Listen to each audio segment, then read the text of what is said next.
Okay, well, I guess now it's time to give my presentation about the about RSU Global. So this is the new name for the Language Center. Okay. All right, so let's get started here. All right, so as you can see from this graph, this is the record of the students who came to Language Center from the Thai program the past 2 years. The first year, things went really, really well. We had nearly 5,000 students come. But then last year we only had half as much, and which was um, kind of surprising and well disappointing. It jumped. Only 50% came. So through that learning experience, I found out that it's very important for Ajahn Gary and I to have a really good working relationship with Rely. And so we're kind of revamping the attendance system, and we're connecting it with the website. And so I've recruited more students for the website team, and then also the data analysis team. So what we're going to do now is, instead of giving students or teachers their attendance record at the end of every term, we're going to do this. We're going to try it on a weekly basis. So we're trying to get that geared up. So by the time the mentoring starts week 4, so by the end of week 4, all the teachers, both in the international college and on the Thai program, that they can log into the website, and so they can view which students are coming and which are not. So hopefully they can get after the students to get them to come. Next, develop relationships with other through executives. So this is a new role we have for team leaders. So instead of being a team leader in the center, their job would be go to the faculties um, and to recruit them and to gauge their interest in having their students join the language center. So what we're going to do is we're going to have about 10 of these positions, and we're going to put them in groups of 2. So I want to make sure that at least one person in each group can speak Thai. I know in the past, when I've gone to the different faculties to introduce myself, most of them do not speak English. So yeah, their job would be to go to the to go to the different faculties, introduce themselves, and then introduce RSU Global, and to gauge their interest in being a part of RSU Global. And if they're interested, then they would set up appointments with Ajahn Gary, who speaks Thai, and then also their faculty members. All right. Okay, next, get back to 5,000 students by end of this year. So that's the goal for this year. It's going to be challenging because I know the student enrollment is down, but I'm thinking if we can get some faculties to join in term 1 and then term 2, hopefully we can get up to 5,000. That meaning that's the goal by the end of term 2, is to get back up to 5,000. And then also in the future, what we're going to do is we're going to have to recruit a lot more, because Rely, they only join in term 1 and term 2. So we got to recruit some other faculties to join term 1, term 2, and also summer as well. All right. And so this is the 3-year plan to get 10,000 students. Um, and then so yeah, I think this is achievable. We just have to get 5,000 from Rely, and then 5,000 from the faculties themselves. And so this is the plan. Get up to 10,000. And then so also we also plan to write a handbook for the peer mentors and the team leaders. So actually in today's meeting, I got a lot of the peer mentor handbook written and complete. So that's I'm really excited about that. So that will be done by probably by Tuesday, and then I'll have Ajahn Gary look it over, and once he signs off on it, then we should be done with the peer mentor handbook by Friday, and then on the following, when the classes start, that's when I'll start working on the team leader handbook. I'm so hoping to have that done by the end of the midterm break. All right. Okay. So this is the Big Ten conference. So I don't know if you guys have seen some of my posts in the line group, but I'm planning a trip to America next October, November, December. So the plan is to take a 3-month non-paid leave, and is to visit all these universities' PAL Center, find out what they're doing, and comparing it with what I'm doing, and then see if we can improve. Either if we both can learn from each other, that would be great.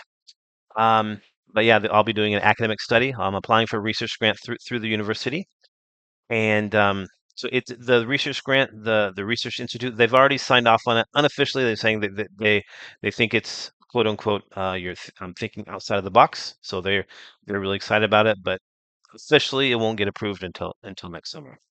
But yeah, my plan is to visit. The reason why I'm doing it, two reasons. Kind of selfish.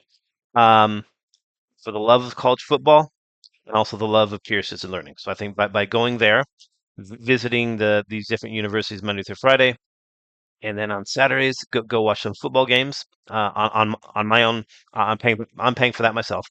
But yeah. So during college football season, every Saturday, it's a big event in America. And so these are some of the most prestigious universities in America. So I'm looking forward to this. And right now, I've sent introductory emails to all of these universities, and I wasn't expecting any replies. Maybe one if I was lucky. But I did receive seven of them. So seven have already invited me informally to visit their universities and check out their PAL Center. First one, Oregon. So this is my alma mater. So I graduated from this university, and yes, so they've invited me, and I was really excited about that because I haven't been back to campus, U of O campus, in about 25 years. So I'm definitely interested in seeing my Oregon Ducks play again uh, next year. So they were ranked number one in the country last year for quite some time before losing. But next is Purdue University. So this is another prestigious university, and they invited me to their university. Penn State. This is a really good university, and so they actually have the type of peer-assisted learning center that I'm hoping to implement here at Ranks University. So they have, so now most of the faculties, most of the PAL centers in the Big Ten conference, they're faculty based. Penn State, theirs is university based, and it's called Penn State Learning. And so they have over 15,000 students coming each year. So this is kind of like I want to learn from them, see how they're doing it, and so we can do that here. Rutgers University, it's a good university on the East Coast, near New York. And so they've invited me, so I'm excited about that. I've never been to the East Coast, so it should be exciting. I'm from the West Coast. University of Michigan. All right, so this is a very prestigious university, so they've also agreed to my visit, which is very nice. Then we have Minnesota. I just spoke with them. I had a Zoom call with them last weekend, and we kind of made an informal agreement where they help me. I can learn about their PAL Center, and then I can teach them about doing research in their peer-assisted learning center. They said that's one of the things that they said that's the dream is to write a research paper. So I can definitely help them, and they can definitely help us. And then UCLA. So again, another very good university. Probably I think they're top 25 in the world. So very good university. I'm really happy about visiting them and learning about their peer-assisted learning center. All right, and this is something I learned last weekend from University of Minnesota. A lot of these universities, they're part of this association. So this is an association that certifies not only language centers but also the leaders of these language centers. So the number one step is this year I want to get level 3 leadership certification through this. It's called the International College Learning Center Association. So again, this is an international association, and so I'm looking to get level 3 leadership certification this year, and then hopefully by end of term 2, Ajahn Gary can get level 2 leadership status. And after that happens, then I'd like to officially, and again, only if our student numbers get up past 5,000. So next year, then I want to have our language center certified through this organization. And this would be really big because we would be the first one in Thailand to do so.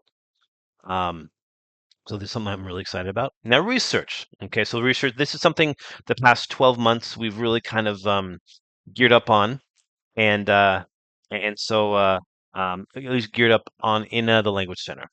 So last year, I got one paper published in a Scopus 4 index journal. And then this year, 5 papers published. So I got three at international conferences. And then I got one published, or one's going to be published in a Scopus 4 journal. And I got another one in a Scopus Q1 journal, which I'm really excited. This will be my first Q1 journal to get published. And so right now it's past the first round, and now it's out for their second round. And generally, if you pass the first round, and generally the second round shouldn't be. I'm hoping it's not a big problem, but I'm thinking it will get. I'll get the acceptance letter probably in about 2 months. So I'm really excited about that. So five this year. And so this is something that we're taking with the next step for the Language Center. Ajay and Gary and I think it's really time for us. We're gonna promote our Language Center internationally. So that's why I've gone to where I went to Japan in May, and then Ajay and Gary and I wrote two more papers. I'm going to present one. He's going to present one, and so the university kind of paid for both of our trips. Not all of it, but most of it. And then so we're going to go to the conference, and the goal is to really work the conference and find other researchers from other universities that would like to co-author some papers with us. So yeah, and then next year I'm looking at hopefully getting 20 papers published. It's a bit ambitious, but I think we think we can do it. So 2 years ago I got one. This year I get five. So I'm thinking next year we should be able to get 20. And so one of the things I've learned that this is a big learning process is that last year, most of the research or most of the research papers that we did, most of the studies we did, it was participatory action research. So that's where we only had like one experimental group. And what I found out for if I want to submit to Q4 journals, not a problem, really easy. But when I'm trying to submit to Q1 journals, what they want is they don't want participatory action research. They want a study where they have both experimental and control groups. And then so that's what I've decided to focus this year. And we're going to do 3 group experimental design. So what that entails is we're going to have one control group, 2 experimental group, and all of our studies. And that's how I think we'll get 20 papers published next year. Okay. And then for a research net, this is how we're going to get 20 papers. And so what we did is we're applying. So Ajahn Gary, Ajahn Tim, and I. So we're applying for 2 different research grants. So this is actually I've already gotten two research grants in the past, so I know the process. And then so I pretty much what I did was I did this, but I showed Ajahn Gary and Ajahn Tim how it's done. But they so on one of the research grants. Ajahn Gary from Rely, he's the principal researcher, and Ajahn Tim is the co-researcher. And on another research grant, Ajahn Tim is the researcher, and then Ajahn Gary is the co-researcher. And then what I'm the advisor on both of these. And so what we do is for each study, what we did last year is we're collecting data on hundreds of mentors and then thousands of students. But what we do is we kind of break up the study into student majors. So we have one focusing on, let's say, design, and the one paper I submitted to a Q1 journal. It's design students, and I submitted to a design focused journal. So we've separated them out. So like one study will be design students, another one will be com art students, another one will be computer science, another one ICT. So we break them up. So that's how we can get multiple papers published. So they're separate papers, separate data, separate research questions, and separate results. So that's how we're going to do it. Then also, I'm also applying for 2 additional ethical approvals for a couple of proposals that I wrote. So we're looking at minimum of 5 papers um, per study. So I think I definitely know we can get so we can collect data in term one enough for 20 papers, and then I'm hoping in term two we can collect enough for 20 more. So yeah, I think definitely by the end of um, by the end of next year, by the end of 2026, I think we can definitely get um, 20 papers published, and I'm going to need that because um, to help me pay for my trip to America, because I know I am going to get a research grant next year for my trip to America to visit all the Big Ten schools, but I know it's not going to cover everything, so that's why I gotta find a way to get funding for that. So I'll be self-funding probably half of it, but yeah. So anyways, that's uh that's it for my presentation. All right, and you guys have a wonderful weekend.